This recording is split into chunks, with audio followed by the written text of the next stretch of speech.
It's your boy Arsonist, aka the Rose Gold Kid. It's your boy Thriller, aka the Skrilla Gorilla. Yeah. What do y'all use as far as equipment is concerned? Um, Anything new? Anything? I use the four. He uses the 2000 XL. I use the 4000.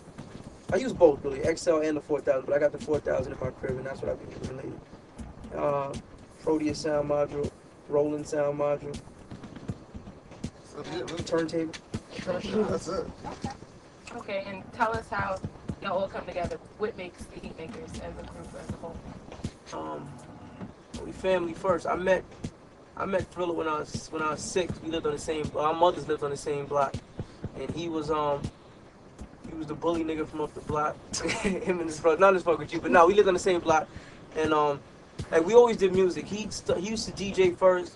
He taught me how to DJ. I went to he left it alone. I went to school. I went to college in Howard and shit, and I started fucking with the DJ and shit, and he started producing. And when I realized the production shit, the DJing shit wasn't bringing me no money, I skipped to his route, which was the production route. We just teamed up, formed Heatmakerz.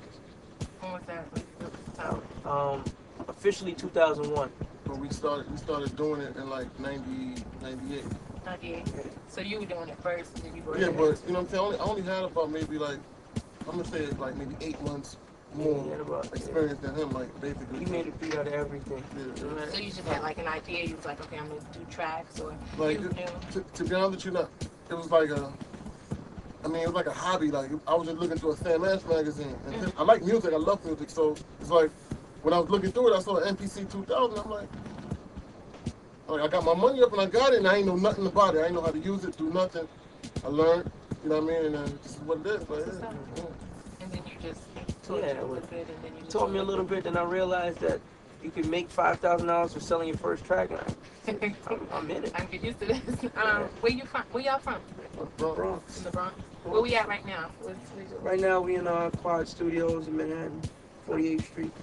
Okay, so tell me, like, when y'all are making a beat, like, what inspires that direction? Like, what gives that thump? Like, okay, I wanted to have that, that dramatic, or, just high function. What makes that? Anger, man. Honestly, I'm angry at a lot of shit. To be honest with you, I'm angry at the music game. I'm angry at people that used to try to hold us down when we first started making beats. So you hear all that shit through our music. You know what I'm saying? Like, when you hear our music and you wonder why it sounds so aggressive and so angry, it's because we are angry. You know what I'm saying?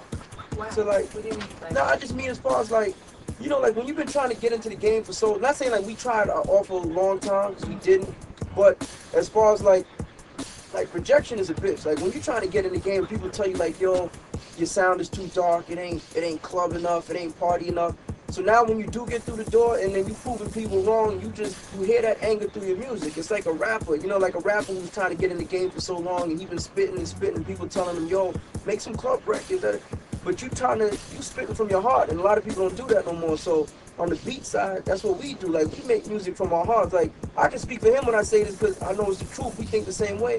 We don't make beats with anybody in mind. Like, yo, such and such need a track, let's make a track for them. We just get busy, and what you hear is the finished product. That's what we made, and that's what came from our hearts. That don't have nothing to do with we trying to please this audience or that.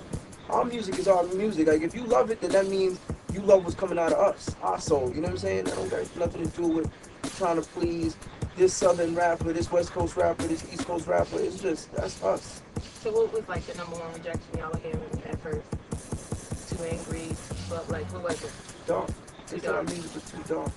And a lot of people didn't want to fuck with samples until quote unquote Jay-Z made it cool. You feel me? Like, we was doing that shit from our first record. My first record I ever did was a sample. His first, all he knew how to, because none of us play. As far as like, so he, like I said, when I said before, he used to sample anything. Like any record laying around the crib, it was his mother's old record. He sampled it. My crib, I found old Christmas carols around. I used to just, I didn't have no records at the time. You just pick up anything and take sounds and try to make a beat out of it. So, that's what it is. We were sampling from day one, which is like 98. And if you go back, RZA was doing it, but RZA was able to do it because he had his own outlet. He had Wu-Tang. He didn't have to sell to other niggas. He had his own crew. But when you sample and you don't have your own crew, record labels look at that shit as, it's going to cost me this to clear it. then it might not get cleared, then this sample person gonna want this split of the record, and it becomes, yeah, you know what I'm saying? So it was hard for us. Take us to that time when y'all made that track and y'all went to that person and y'all got put on. Like, take us back then, like y'all, whoever was shocked you and y'all got excited and it was gonna be on the radio. Take us there. Who was that first person that believed in y'all? Cam. Jim and Cam, I say Cam, but Jim really, because Jim at the time was the point man, like handling everything. Like, I just remember sitting in the studio on Baseline and Jim telling us, like, yo, when I get on, I'm gonna sign y'all niggas to like a production situation and y'all gonna be right. And he did it, like. And y'all just knew Jim from nah. Like, we didn't really know him, like, but, you know what I'm saying? None of us, it's just good music linked us, so man. You heard the music and was just. They heard our music. And they real dudes, like, you know what I'm saying? Like, they didn't give it the industry, you know, running around bullshit. They were straightforward with us, and that's what happened. He gave us our word, and a couple of months later, it was a done deal. You know? It's a lot of that, a lot of industry bullshit. So It'd be a lot of industry bullshit. I don't really fuck with a lot of industry dudes. Like, and all dudes, they know we don't fuck with y'all. We don't hate y'all. You already know. All the shit we did, y'all never did nothing for us. So like, A&R's act like we brand new right now. Like, yo, Heatmakerz, man, yo, I need to hit. Y'all niggas been hearing about us since 99, 2000. We've been bringing y'all shit. The same quality shit. Just now, it sounds a little cleaner because we got more money and more equipment to make the shit sound crispier. But other than that, you're hearing the same drums.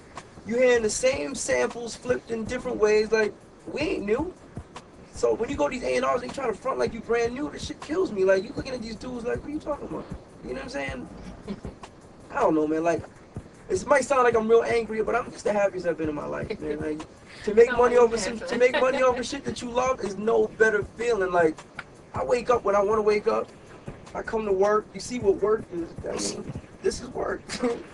You can't beat that. Like, if somebody would have told me I was doing this 10 years ago, I'd have thank God. It's a beautiful feeling, man. So, but tell us how it felt to hear your music on the radio, to feel like you had accomplished that. It's no past tense. How it feels. No, I'm just saying that because the feeling never goes away. Once the feeling goes away, then you shouldn't be doing music. No, but describe to us, like, you hear people say, okay, you know, everybody said they were going to do this for us and put us on here. All right, picture this. This is how you got to picture. Picture like you're an artist and you drawing in your basement. And then next thing you know, you got your work being displayed in front of 2 million people. Like, it's hard to even fathom the fact of doing something in the privacy of your own home and then that shit touching millions of people. Like, it's a feeling that you can't really explain. Like, to me, hearing a record on the radio and in the clubs, to me, is like, it's better than the check that comes along with it. You know what I mean? Like, we could get a $40,000 check for doing a track, and it still doesn't compare to being in a club and watching a sea of niggas fight to your music.